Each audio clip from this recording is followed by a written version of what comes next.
Sa panahon ng mabilis na impormasyon at kaliwat kanang balita, kailangan mo ng isang channel na mapagkakatiwalaan, diretsyo at para sa bayan. Ito ang Balitang Pambansa, ang iyong bagong tahanan ng mainit na issue, tunay na impormasyon at mga balitang hindi mo dapat palampasin. Mula sa mga trending na kaganapan sa social media hanggang sa mga seryosong isyong pambansa. Bantay kami sa bawat sulok ng bansa para sa iyo. Hindi lang basta chismis, kundi validated news, mga impormasyon na may batayan at mga kwento ng tunay na buhay Pilipino. At kung gusto mong laging nauuna sa kaalaman, huwag kalimutang mag-like, mag-share at higit sa lahat, mag-subscribe. Dahil sa Balitang Pambansa, balita mo, boses mo, bayan natin ito.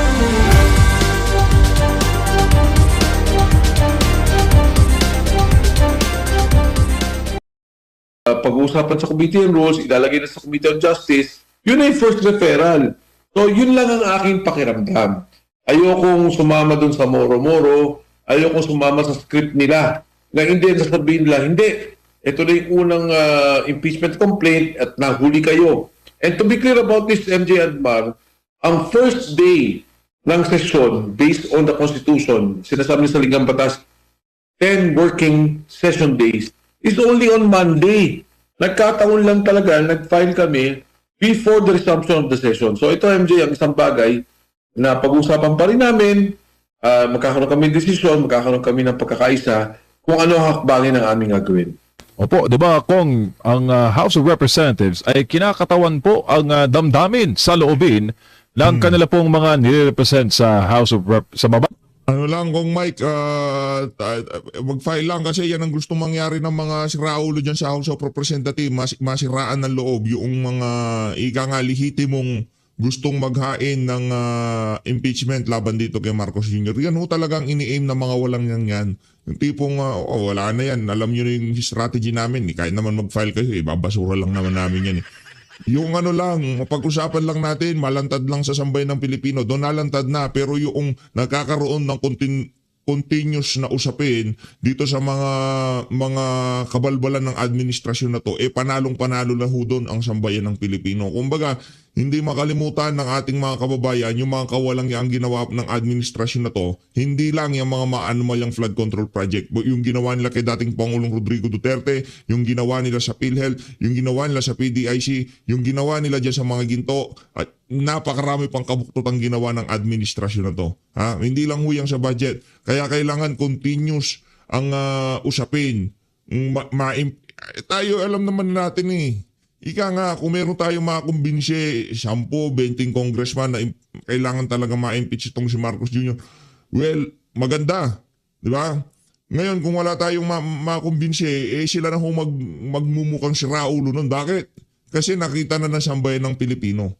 Nakita na ng madlang Pilipino na yung mga grounds for impeachment laban dito kay Marcos Jr. Talagang valid, tapos hindi magbobotohan sila at hindi nila ito i-impeach. Malaking problema ho yun para sa kanila. At yan ay makikita ng mga constituent nila. At tayo talaga i-emphasize ho natin, kung sakaling dumire-diretso yung impeachment na yan, kung sino ang boboto laban sa impeachment na isasampa nila ditong sila Congressman Magdefensor. Nako, talagang doon na ho talaga tayo magkakabalag-baganiga. Babang kapulungan, kaya po ng mga party list, lalo na yung mga district representative. Pero naiiba yata kung ang tunada ngayon, kumpara po sa mga nagdaang kongreso. Kung maaari nyo po bang ikumpara nung panahon po ninyo bilang Spice Boys at nung bago kayo nakabalik recently lang sa, I think, 18 ba yun? 18 Congress? 17 Congress ba yun? Kumpara Yes, po MJ. sa 19 and 28 Congress. Yes, MJ, Admar. Alam mo, ang sitwasyon kasi natin ngayon, napakalinaw na may problema tayo sa korupsyon. Napakalinaw, nagsalita na si Yusek Bernardo, Director Alcantara, si Saldico, ang Pangulo, gumagawa pa ng report tungkol dito. So para sa akin, napakalinaw na may korupsyon. Ang tanong na lang, sino ang accountable?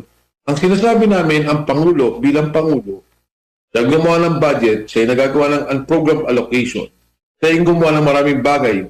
Maging ang pag-aresto sa Pangulong Duterte, nandyan yan doon sa impeachment case namin, maging doon sa importation ng sugar na sinasabi namin, maging doon sa pagtanggal yung diversion ng pondo pagmula sa pangunahing proyekto katulad ng Metro Manila Subway, yung Paray Guimaras Road, yung North and South Rail.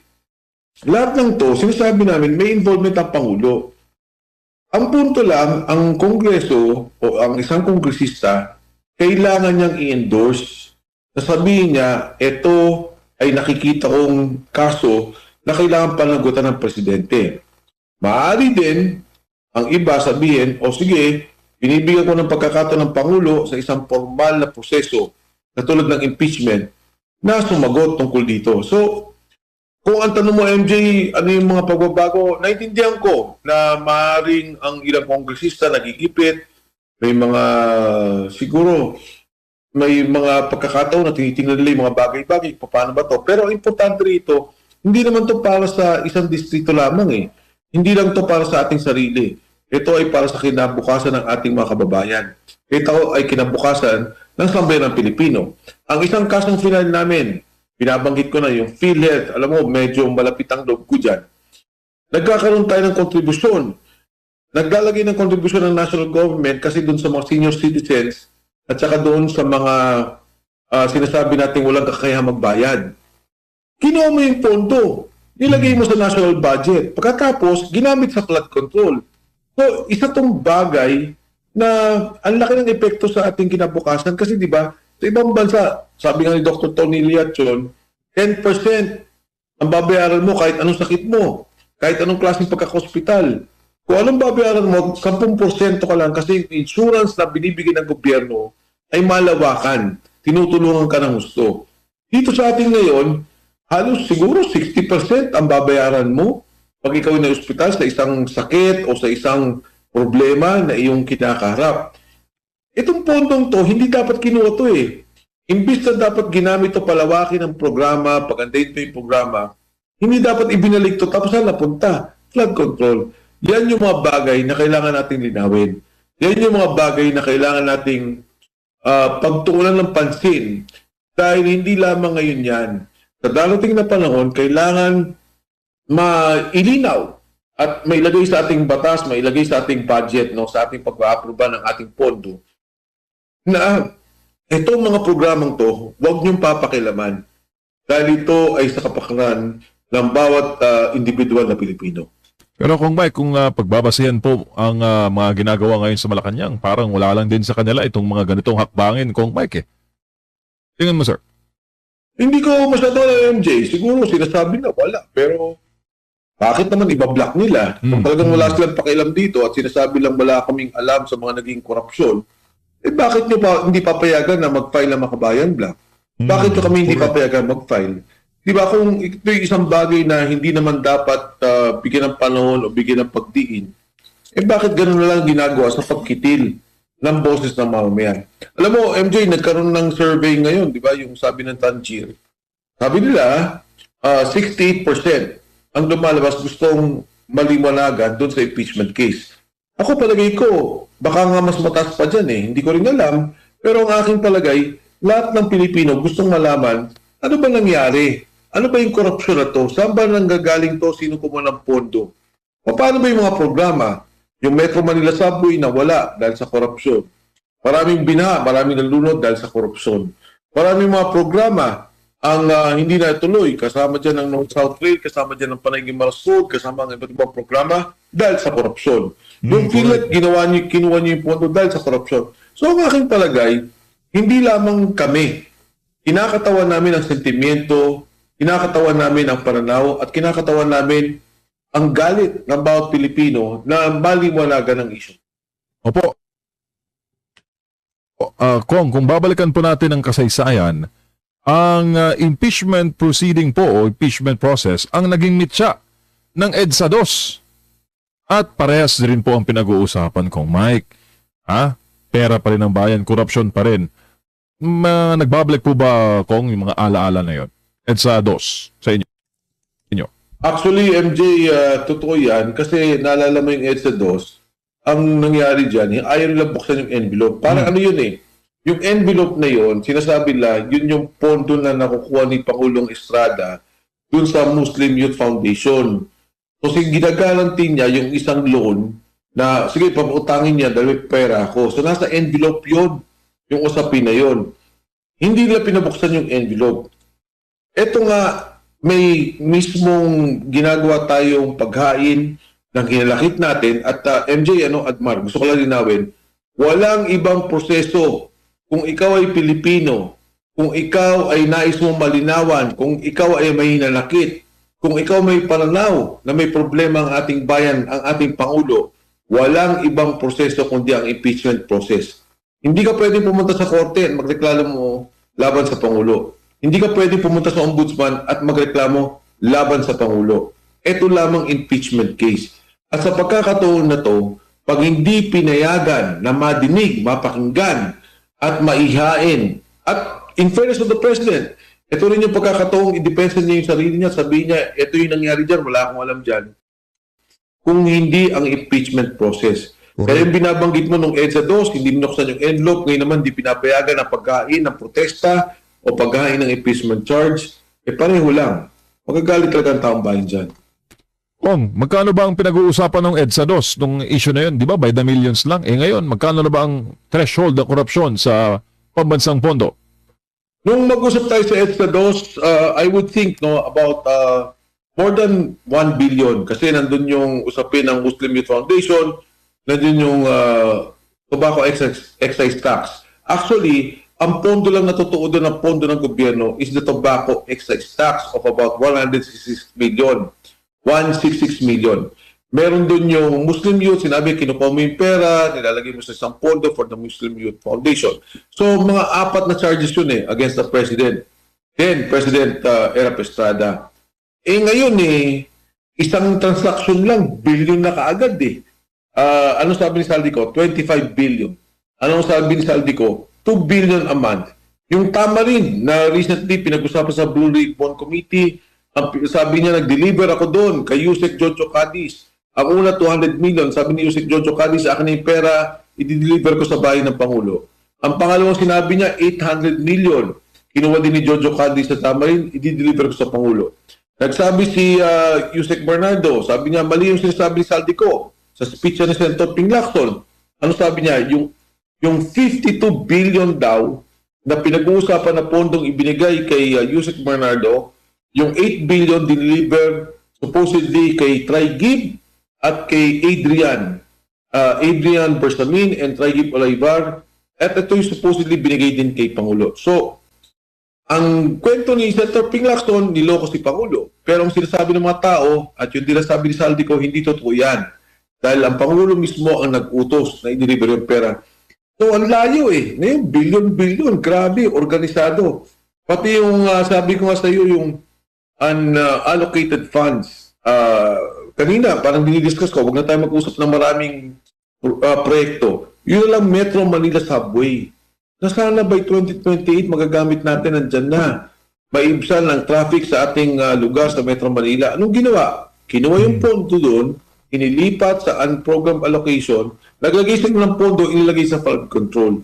Inilagay sa mga proyekto na mas malaki kickback. So ito yung mga nakakalungkot, nakakagalit, na bakit ganito yung ginawa sa programa ng infrastruktura, puro korupsyon at hindi inayos ang mga programang ng gobyerno na makakatulong sa taong bayan. Kung Mike, paano nyo po ba na-contact si Zaldico? Paano nyo ba pinaabot yung kanyang hangarin na patibayin po ang reklamo, yung people's impeachment na nyo pong inihahain? Tinanong din ako kanina dyan, MJ. Actually, nag-usap kami ni Congressman Zaldico through an intermediary.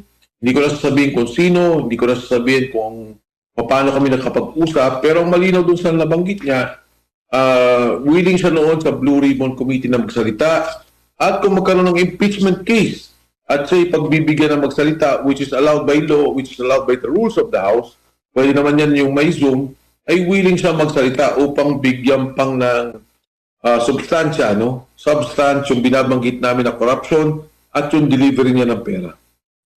Dapat pa ba maghintay ng impeachment hearing kung Mark? Pwede naman siyang magsalita. Marami naman siyang subscriber followers sa Facebook. In fact, inahanap yung mga statement niya ngayon. Last video niya, November pa. Lumipas na po ang New Year, lumipas na po ang Pasko. Asa na raw po yung mga pasabog ni former Congressman Zaldico? Nako. Well, MJ, sa totoo lang, yung mga video na ginawa niya is enough to be an evidence. Ang sinasabi lang ng gobyerno, hindi yan pwede kasi daw hindi under oath umuwi siya dito. Kaya nga sinasabi niya, yung binanggit naming kaso on graft and corruption and delivery ng mga SOP ay gawin niya ulit under the impeachment proceedings. At kung papayagan ng Kongreso, this will be under oath at magiging official to. Kaya yung mga additional pasabog, okay naman. Pwede naman siya magsalita pa kung ano pa alam niya. Pero batay dun sa ginawa naming kaso, na mga sinabi niya, willing siyang magsalita under oath, under the rules, para magsalita dito. So, I don't think MJ kailangan niya pang idagdagan kung ano yung mga sinabi niya. Ang problema lang lahat ng sinabi niya, hindi pa ito naging official eh. Hindi pa ito nagkaroon ng tinatawag nating pagtatanong sa kanya, ano ba talaga yan, ano nangyari. For example, sinabi niya yung asukal, sinabi niya yung 2 billion a month, sinabi niya yung 25 billion. Hindi dapat matanong din siya. Paano mo mapapatunayan na ikaw nag-deliver ng 25 million, sa amo binigay yan, sino mga taong involved? And that can only be achieved pag pinayagan siya sa isang official hearing ng ating Kongreso under an impeachment process. Kasi hindi naman siya pinayagan sa Blue Ribbon Committee. So dito, kung pinayagan siya, napakalaking bagay nito. Opo, last na lang kong sa akin, at saka baka mag-round to ako mamaya bago si partner Admar. Baka raw makasuhan kayo, sir, ng harboring a criminal. Dahil Ano ba kaso ng harboring a criminal? Ang layo niya. Sana man lang kung katabi ko siya. Well, bahala sila kung anong sabihin nila. Pero paano ko sa harbor no MJ Admar? Paano yun? Ang layo-layo niya. Kung siguro katabi ko siya, sabihin la harboring a criminal. Pero ang ibig lang sabihin niyan, pag ginawa nila yan, ayaw nila talaga matinig yung totoo. Ayaw nila maging opisyal. So, to make it official, under oath, what Zaldico will be stating before the committee. And mind you, MJ and Admar, hindi naman yung nagsalita lang siya eh. Subjected siya sa pagtatanong, subjected siya sa kung anumang criticism or maybe comments, manifestations of the committee. So, hindi sa palagay ko ano yun. Hindi ba yung committee, pag pinayagan nila, hindi lang naman si Zaldico na one way na magsasalta eh. E di, tirahin nila at sabihin nila kung anong hindi totoo at pagsusunod ni Zaldico at willing naman si Zaldico na umarap sa ganun. Congressman, si Admar po ito. Meron ako nakita kanina na hawak-hawak mo na brown envelope, may nakalagay yung pangalan ni Gutesa. Kumbaga, ano ba ito? Yung naging pinanumpan niyang statement sa Senate or maaari din ba siyang mag-witness din dito kagaya ni Congressman Zaldico sa impeachment? Well, Admar, yung kanina kasi, ito yung mga present evidence na hawak natin. Kung ano yung mga lumabas, kung ano yung mga sinabi nila. So lahat ng to, iniipon namin lahat ng ebidensya. Kung napansin mo, Admar, no, MJ, napakaraming kaso yung binanggit natin na yung grounds of impeachment, of course, malinaw naman yun. Pero yung mga kaso ang dami na binanggit at piniliwanag ng iba't ibang mga kasama natin tungkol dito sa impeachment case laban kay Pangulong BBM. So yung mga kanyang dokumento about Sergeant Gutesa, isa lang yon yung kanyang binanggit, pero madaming mga nakapaloob pa dun eh, na mga iba't ibang salita. If you're asking me kung meron pa siya sasabihin na labas pa dun sa sinabi niya, hindi, wala namang ganun. Pero ito yung lahat ng mga lumabas, ebidensya, sa lahat ng kaso naming ilalagay sa Kongreso. Hindi na po ba siya nakikipag-ugnayan or kamag-anak man sa inyo po, sa grupo po ninyo? Ang uling narinig ko naman, Admar, in fairness, medyo wala namang problema sa kanya at sa kanyang buhay kasi di ba nung salta si Congressman Zaldico, medyo nagdelikado eh. Natakot din ako doon para sa kanya. Pero mukha namang nagkalma na. I hope na talagang maayos naman si Sergeant Gutesa, and I'm sure and I hope na if there will be a formal proceedings, let's say in the impeachment or sa Senado sa Blue Ribbon, pwedeng maipili talaga at maitulak na ilitaw at ilabas si Sergeant Orly Gutesa. Opo. Doon po ako sa sa impeachment complaint nyo po. Ngayong araw po ba nakipag-ugnayan po ba yung opisina sa inyo na pwede nyo nang meron ba silang sinabi na pwede nyo tong ihabol sa Lunes, or dapat nga ngayong araw na ito, or naasan ba ang whereabouts ni kasi meron ako nabasa na binigyan ata ngayong araw na ito ng award o pagkilala si Garafil doon sa Taiwan.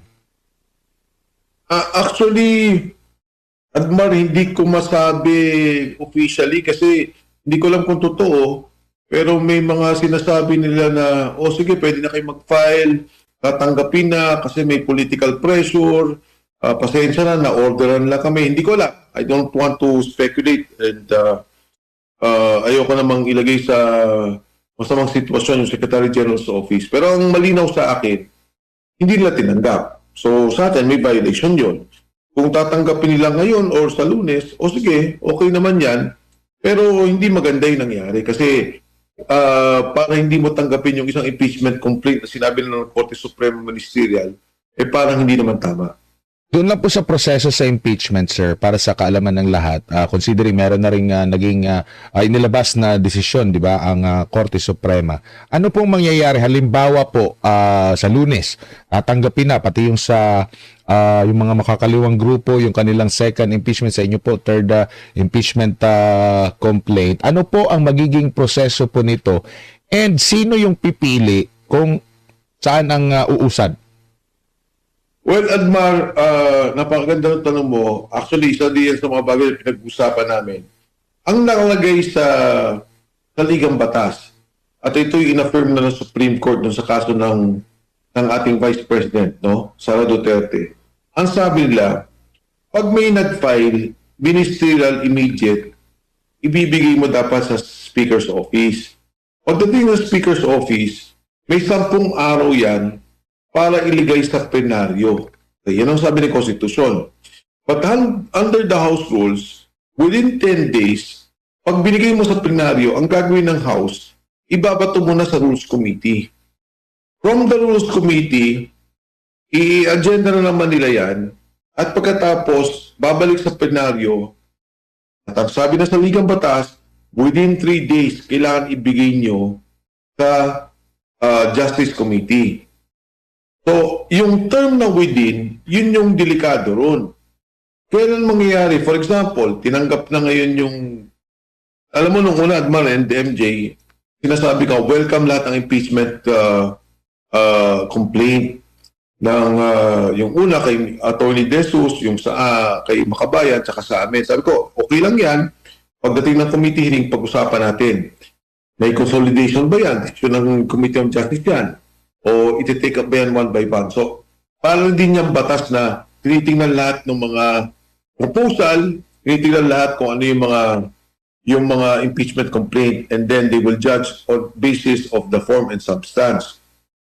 Ang mabigat dito, tinanggap yung unang impeachment, pinadala sa Speaker's Office, yung 2 impeachment, doon pa lang sa pagpapareceive sa Secretary General's Office, hindi na nila ginawa. Doon ako na iba na ang aking pananaw. Ang aking pananaw ay yung unang impeachment ay isang kalokohan, isang scam. Peke.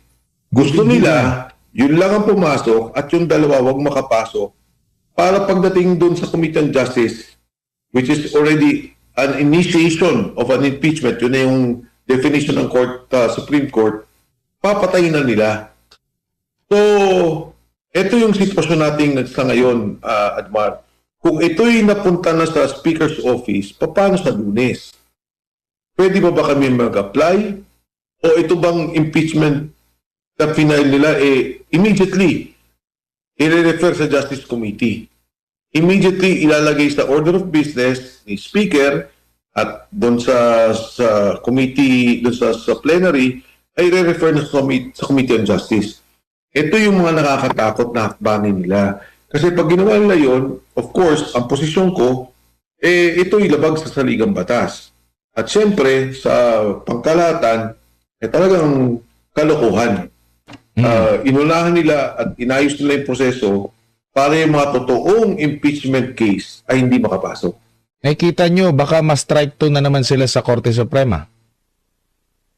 Oo, totoo yan, Admar. Pwede sila ma-strike sa Korte Suprema kasi nga, nung nagkaroon ng desisyon ng Korte Suprema, sinabi naman ng Korte Suprema, naintindihan namin, politika yan, naintindihan namin, may legal na proseso, pero higit sa lahat, ay kailangan natin respetuhin yung sinasabi na saligang batas, yung esensya at espiritu ng probisyon ng ating konstitusyon na respetuhin yung proseso. Kunyari, may mga nag-file within 10 days, sa 10 araw, nag-file sila pare-pareho, pakinggan natin. Tingnan natin ano ba yung mga sinasabi. At batay din sa Korte Suprema, sinasabi nila, pakinggan nyo rin yung tina-charge ninyo. Kung sino yung ini-impeach ninyo, kailangan din sila magkaroon ng pagkakataon na makapagsalita. Pero kung gagawin nila, para bang pumasok to, inuna to, tinapos, dinismiss, ay yung dalawang sumusunod na kay Makabayan at yung people's impeachment, hindi papalusutin, kalokohan yan. Kalokohan talaga yan. Opo. Halimbawa naman po na tanggapin pa rin nila, sa tingin nyo po i-consolidate ito? Kasi nung unang namin nakapanayam ang vice chair ng Committee on Justice, parang hindi ata hindi ko consolidate. Ano bang sinasabi po? Malinaw po ba na first come first serve yung unang yun talaga yung papausad or titingnan kung sino yung may substance ang or i-consolidate lahat? Malinaw po ba na sinasabi po yun doon sa patakaran po, Kong? Admar, ang sinabi kasi ng Supreme Court, ang tinuturing nila na first impeachment is when plenary refers it to the Committee on Justice. Yun na daw ang consideration. So, pagka yun ay ginawa nila at pagdating sa Committee on Justice hearing, sinabi lang, hindi, huli na itong dalawa, yun ang mabigat. Ngayon, kung ang gagawin naman nila, lahat ng mga referral isang beses lang, kunyari, yung 3 impeachment case na referral at the same time, doon sila magkaroon ng consolidation. So ito, Admar and MJ, usapin to ng ano ba ang gagawin ng Kongreso. Kung bababuin nila yung proseso, kung kanilang hindi nirespeto yung espiritu at esensya ng saligang batas, mabigat yan, hindi tama yan.